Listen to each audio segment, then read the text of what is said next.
વિચારો કે બ્રહ્માંડના સૌથી કડક ન્યાયાધીશની આંખો પર અચાનક સૂર્યનો આકરો પ્રકાશ પડે બરાબર. અને એમના હાથમાંથી પેલો ન્યાયનો હથોડો છૂટી જાય એટલે કે કર્મો અને શિસ્તની આખી સિસ્ટમ થોડા સમય માટે થંભી જાય. આજની આ ખાસ ચર્ચામાં આપણે બરાબર આ જ રોમાંચક ઘટના પર વાત કરવાના છીએ. હા, અને આ બહુ જ મહત્વનો સમય છે. બિલકુલ. 13 માર્ચથી 17 એપ્રિલ 2026 સુધી એટલે કે પૂરા 35 દિવસ માટે શનિદેવ મીન રાશિમાં અસ્ત થવા જઈ રહ્યા છે. પણ હવે આ બ્રહ્માંડની ઉથલપાથલને આપણે સમજીએ તે પહેલા આધ્યાત્મિક અને જ્યોતિષીય માહિતીમાં ઊંડો રસ ધરાવનારા તમામ લોકો માટે એક ખાસ અપીલ છે કે તેઓ ધાર્મિક જ્ઞાન ચેનલને ચોક્કસથી સબસ્ક્રાઇબ કરી લે. હા, એ બહુ જરૂરી છે કારણ કે સાચી માહિતી મળવી અઘરી હોય છે. આ ઘટના ખરેખર બહુ જ રસપ્રદ છે. શનિદેવનું અસ્ત થવું એટલે શું તે સમજવું સૌથી પહેલું પગથિયું છે. લોકો ઘણીવાર આ સાંભળીને ગભરાઈ જતા હોય છે. હું પણ વિચારતી હતી કે આની અસર કેવી હશે. સાચી વાત છે. જુઓ, જ્યોતિષમાં જ્યારે કોઈ ગ્રહ સૂર્યની એકદમ નજીક આવી જાય ને ત્યારે સૂર્યના પ્રખર તેજ અને ગરમીને કારણે તે ગ્રહ પોતાની બાહ્ય શક્તિ કે ચેતના ગુમાવી બેસે છે. શનિ તો શિસ્ત અને નિયંત્રણના કારક છે. તો પછી આની સૌથી પહેલી અસર ક્યાં જોવા મળશે?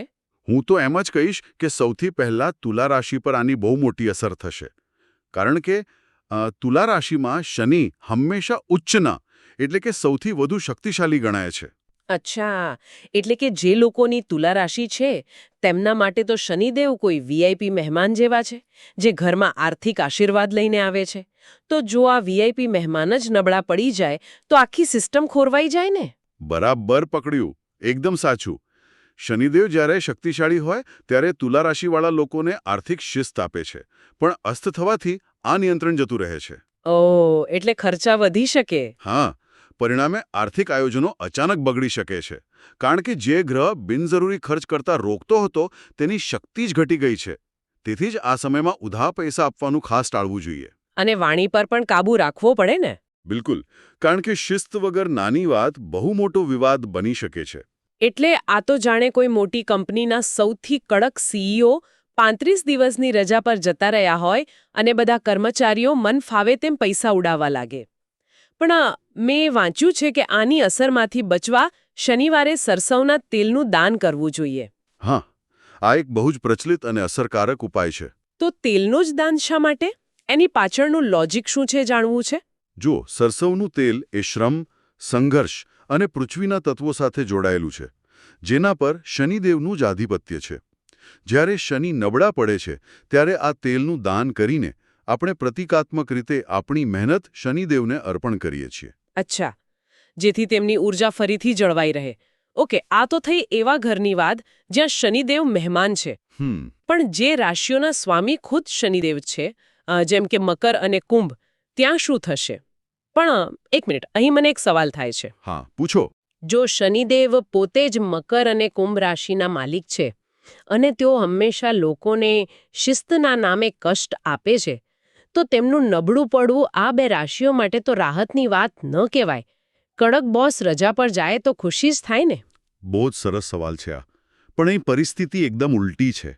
જ્યારે ઘરનો માલિક કે રક્ષક જ કમજોર પડી જાય ને ત્યારે ઘર સુરક્ષિત નથી રહેતું. ઓહો, એ વાત પણ સાચી. મકર રાશિની વાત કરીએ તો તેમના સ્વામીની શક્તિ ઘટવાથી અંદરથી આત્મવિશ્વાસ તૂટવા લાગે છે. માનસિક તણાવ વધે છે. જો કોર્ટ કચેરીના કામકાજ ચાલતા હોય તો તેને આગળ વધારનારું બળ નબળું પડવાથી નિર્ણયોમાં બહુ જ વિલંબ થાય છે. એટલે કે કામ અટકી પડે. તો પછી ઓફિસના રાજકારણથી પણ બચવું જોઈએ ને. બિલકુલ. ઓફિસના રાજકારણથી દૂર રહેવું અને કોઈ મોટું આર્થિક જોખમ લેવું નહીં તે અત્યારે બહુ જ જરૂરી છે. અને આવા સમયે હનુમાન ચાલીસાના પાઠ કરવાનું સૂચન બહુ અપાતું હોય છે. શનિદેવ નબળા હોય તો હનુમાનજીની શરણમાં કેમ જવું જોઈએ? એનું કારણ એ છે કે પૌરાણિક કથાઓ અનુસાર હનુમાનજી એકમાત્ર એવા દેવ છે જેમના પર શનિની કોઈ નકારાત્મક અસર થતી નથી. હું તો આ ઉપાય ખાસ સૂચવું છું. અરે વાહ, આ તો બહુ રસપ્રદ વાત છે. હા, શનિ જ્યારે નબળા પડે અને જીવનમાં ભય કે અસુરક્ષા વધે ત્યારે હનુમાનજીની અતૂટ હિંમત અને શક્તિ જ માનસિક શાંતિ અને રક્ષણ આપી શકે છે. સમજાયો. હવે કુંભ રાશિની વાત કરીએ. જે લોકોની કુંભ રાશિ છે તેમના માટે તો આ સમય ડબલ મુશ્કેલીવાળો છે ને? હા, એવું કહી શકાય. કારણ કે શનિદેવ તેમના માલિક પણ છે અને સાથે સાથે અત્યારે સાડાસાતી પણ ચાલી રહી છે. સાચી વાત છે. સાડાસાતી એ કર્મોના શુદ્ધિકરણનો સમય છે. પણ જ્યારે શુદ્ધિકરણ કરનાર ગ્રહ જ અસ્ત હોય ત્યારે આખી પ્રક્રિયામાં બહુ અડચણો આવે છે. એટલે સ્વભાવમાં ચીડિયાપણું આવી શકે. હા, વ્યવસાયમાં પડકારજનક સ્થિતિ આવી શકે છે અને કારણ વગર સ્વભાવમાં ચીડિયાપણું આવી જાય છે. આ સમયે ઉતાવળમાં નિર્ણય લેવા એ બહુ મોટી ભૂલ બની શકે. અહીં કાળા કૂતરાને રોટલી ખવડાવવાનો ઉપાય બહુ જ સચોટ મનાય છે. અહીં પણ એ જ સવાલ થાય કે કૂતરાને જ કેમ? જો જ્યોતિષમાં કૂતરાને ભૈરવનું વાહન માનવામાં આવે છે અને કાળો રંગ શનિદેવનો છે. વળી શનિ સમાજના પછાત અને મહેનતકશ વર્ગનું પ્રતિનિધિત્વ પણ કરે છે. હા, એ તો આપણે અગાઉ પણ વાત કરી હતી. બરાબર. તો મૂંગા પ્રાણીની સેવા કરવી એ શનિદેવને પ્રસન્ન કરવાનો અને આપણો પોતાનો અહંકાર ઓછો કરવાનો સૌથી મોટો અને સીધો માર્ગ છે. આ બધું સાંભળ્યા પછી કોઈને પણ એવું લાગે કે આ 35 દિવસ તો માત્ર જૂના કર્મોની સજા ભોગવવાનો અને બસ ડરીને જ રહેવાનો સમય છે. ના, સૌથી મોટી ગેરસમજ છે.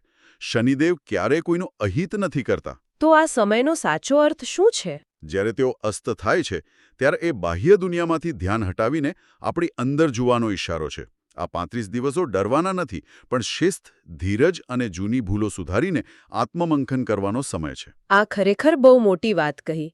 તો સારાંશ એ છે કે આ સમયગાળાથી ડરવાની કોઈ જ જરૂર નથી. સાવચેતી અને સમર્પણ દ્વારા આ 35 દિવસોને સરળતાથી પાર કરી શકાય છે. એકદમ સાચું.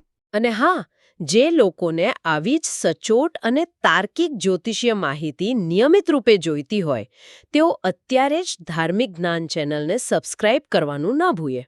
બિલકુલ. સાવચેતી અને સાચું જ્ઞાન જ મુશ્કેલ સમયમાં મોટું માર્ગદર્શક બને છે. આ આખી ચર્ચા પરથી એક બહુ જ ઊંડો વિચાર મનમાં આવે છે. જો આકાશમાં લાખો કિલોમીટર દૂર ફરતા કોઈ ગ્રહની નબળાઈ માનવ જીવનના આર્થિક નિર્ણયો અને આત્મવિશ્વાસને આટલી હદે અસર કરી શકે છે, તો શું ખરેખર માણસના નિર્ણયો સંપૂર્ણપણે તેના પોતાના જ હોય છે? બહુ જ સારો પ્રશ્ન છે. કે પછી કોઈ અદૃશ્ય શક્તિઓ સતત એક અદૃશ્ય દોરીથી તેને માર્ગદર્શન આપી રહી છે? આ એક એવો પ્રશ્ન છે જેના પર સૌએ વિચારવા જેવું છે. ખરેખર વિચારવા જેવી વાત છે. હા, તો આ જ વિચાર સાથે આજની આ ચર્ચા અહીં પૂર્ણ કરીએ છીએ.